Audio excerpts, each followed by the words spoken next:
A spectacular of local unleashed creativity, hands down. More than 10 hours of music, an array of bands and a brilliant, innovative streak had Manchester's Northern Quarter venue the Pier had on fire for the Manchester Meltdown Summer All Day Special on the 23rd of June, 2 p.m. midnight, curated by Moet and German Shepherd Records. Louder Than War's Emily Oldfield went along to watch. Forget inflated festival formats of cheap gimmicks, being drip-fed bands and people talking through the acts. The Manchester Meltdown served up a refreshing antidote of delicious, daring music on the downstairs stage, filling the room with raw noise and power, shot through with a penchant for punk.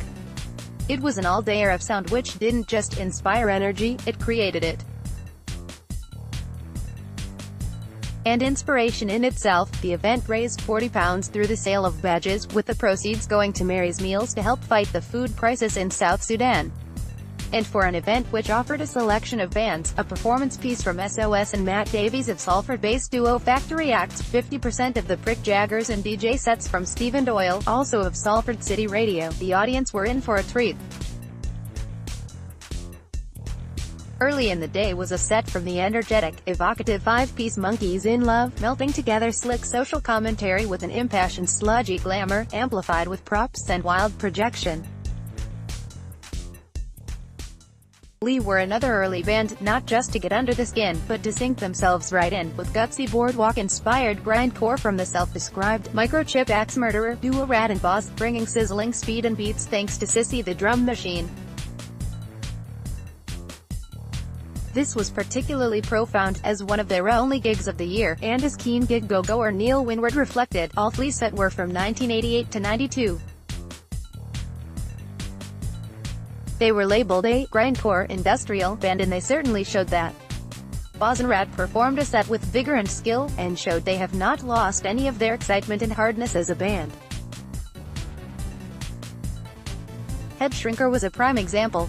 They will have the back catalog released by GSR later this year with some new material. They played with a range of bands like the X and No Means No and the Slum Turkeys. Then it was shimmering tambourine meets spiraling vocals shot through with searing bolts of fuzzy, frenetic guitar, thanks to Diagonal Science. The enigmatic, enchanting voice of Whitney Blasma billowed through the vocal range, topping the inviting, hip-shaking rhythms of the band, in a way that was instinctively energizing. The instrumentation fused together to turn the room to dancing and swaying with its own kind of secretive voltage. The audience were by this point well turned on. But it didn't stop there. The next step featured being turned up and invited into an experiential explosion of sonic power and exploration.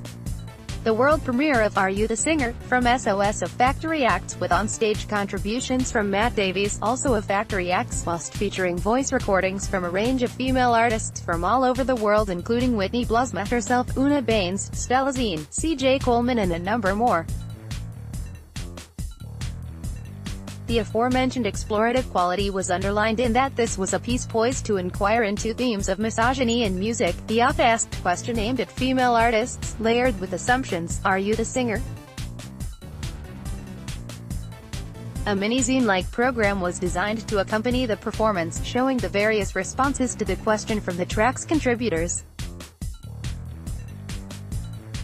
All these insights, lines of reflection, were stunningly incorporated into the sound, as became increasingly evident. Using these recorded insights rather than a live vocal, the performance powered on with the soundscape surging and building all the while, rising bolts of rhythm and body-beguiling beats searing through as hot and close as breath. Are You the Singer? Was an utterly incensing experience and something I was shouting at them to release as soon as my feet had stopped dancing. A real highlight. This was followed by another feast of sonic force, this time from Four Candles, a four-piece with Ian Moet Moss on vocals, accompanied on the night by a fifth candle, David Wilkinson on saxophone. That opened with an amplified attack on abuse and abusers, the angry, acidic riffs of Sex Toy, as Moss spat the thundering chorus of Sex Toy with a pulse out over and over.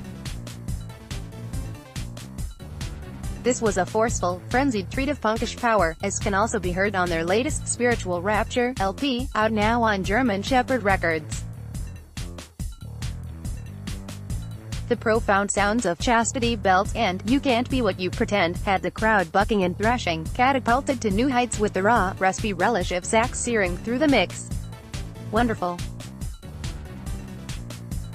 Drink and Drive followed with their signature blend of searing, heavy bass and guitar, turning the mundane aspects of life into attention-grabbing music, and then Bobby Peru, a band plunging punk and post-punk influences together with rockabilly, for adrenaline-infused melodies, gripping the audience into movement. The evening also featured The Empty Page, delivering their fist-pumping formula of grungy fuzz infused with Mancunian buzz, allowing for an anthemic element to emerge out of the choruses, to great effect for the point in the evening. Plus a particularly kick-ass coat. Last but certainly not least of the live acts were the Sandells, with the daring, krautrock meets punk finale. Thundering drums, blistering bass and wild washes of sound, underlining that this was a whole day of some of the city's best experimental and intensely interesting acts, all on one basement stage. Topped off with DJ sets from Stephen Doyle, it was a meltdown of energy and drive to remember, and a fitting special for me and Moet Moss's Meltdown event series. Photos, with thanks to Victoria Egan by Emily Oldfield.